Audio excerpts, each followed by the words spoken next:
ఈ నెల 23వ తారీఖున అంటే ఫిబ్రవరి 23న కేంద్ర వ్యవహారాల మంత్రిత్వ శాఖ ప్రహార్ పాలసీని ప్రకటించింది. అంటే policy for response against hostile activities and radicalism policy. ఇది భారతదేశపు మొదటి సమగ్రమైన జాతీయ ఉగ్రవాద వ్యతిరేక విధానంగా మరియు వ్యూహంగా మనం చెప్పుకోవచ్చు. ఈ సిద్ధాంతం ప్రతిస్పందనాత్మక అంటే రియాక్టివ్ పద్ధతి నుంచి ముందస్తు అనగా ప్రోయాక్టివ్ మరియు గూఢచారి ఆధారిత విధానానికి మార్పుగా సూచిస్తుంది. దీని లక్ష్యం ఉగ్రవాద వ్యవస్థలను ముందుగానే చిదిమివేయడం, చెరిపివేయడం. ప్రహార్ విధానం 7 ప్రధాన అంశాలపై ఆధారపడి ఉంది.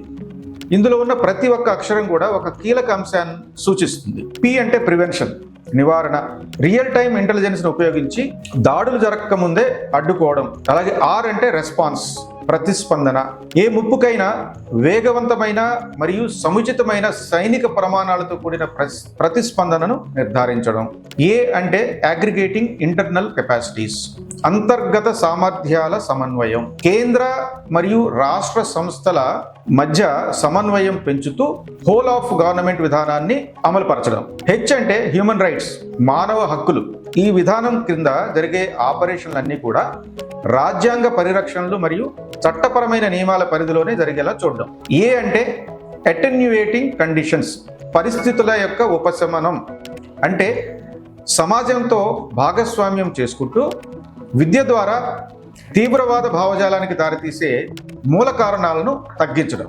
మరొక ఏ అంటే అలైనింగ్ ఇంటర్నేషనల్ ఎఫర్ట్స్, అంతర్జాతీయ సమన్వయం.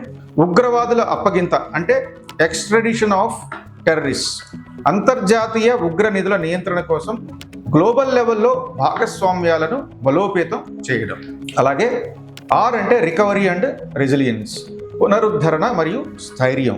ఉగ్రవాద ఘటనల తర్వాత సమాజం త్వరగా కోలుకొని బలంగా నిలబడేందుకు హోల్ ఆఫ్ సొసైటీ విధానాన్ని ప్రోత్సహించడం. ఈ ప్రహార్ విధానంలో ముఖ్యంగా వ్యూహాత్మకంగా దృష్టి పెట్టిన ప్రాంతాలు ఏమిటి అంటే ఆధునికమైన ముప్పులు. అంటే ఈ మోడర్న్ డేలో ఎటువంటి ముప్పులు మనకి వస్తున్నాయన్న విషయాన్ని గుర్తించడం. అంటే డ్రోన్లు ద్వారా కానీ, ఎన్క్రిప్టెడ్ మెసేజ్ ద్వారా కానీ, డార్క్ వెబ్ ద్వారా కానీ, క్రిప్టో కరెన్సీ ద్వారా జరిగే ఉగ్ర నిధుల సమీకరణ వంటి కొత్త సాంకేతిక దుర్వినియోగాలను ప్రత్యేకంగా లక్ష్యంగా తీసుకోవడం.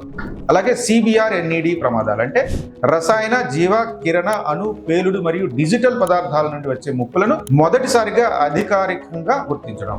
అలాగే సంస్థాగత సమన్వయం, మల్టీ ఏజెన్సీ సెంటర్ మరియు నేషనల్ సెక్యూరిటీ గార్డ్, ఈ రెండింటిని సమన్వయం చేసి మరియు ప్రతిస్పందనకు కేంద్ర నోడల్ ఏజెన్సీలను మరింత బలోపేతం చేయడం. తీవ్రవాద నిరోధం, కౌంటర్ రాడికలైజేషన్ అంటే సున్నిత వర్గాలకు చెందిన యువతపై దశల వారీగా జోక్యం చేసుకోవడం, జైళ్లలో పర్యవేక్షణ ద్వారా తీవ్రవాద ప్రభావాన్ని నివారించడంపై దృష్టి సారించడం.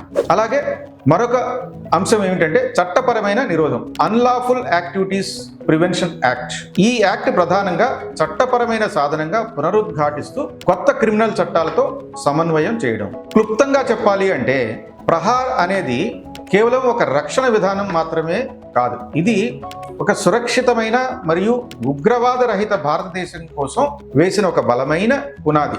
ప్రహార్ విధానం భారత ఉగ్రవాద వ్యతిరేక పోరాటంలో ఒక కీలక మలుపు అని చెప్పడంలో ఎటువంటి సందేహము లేదు. నమస్తే.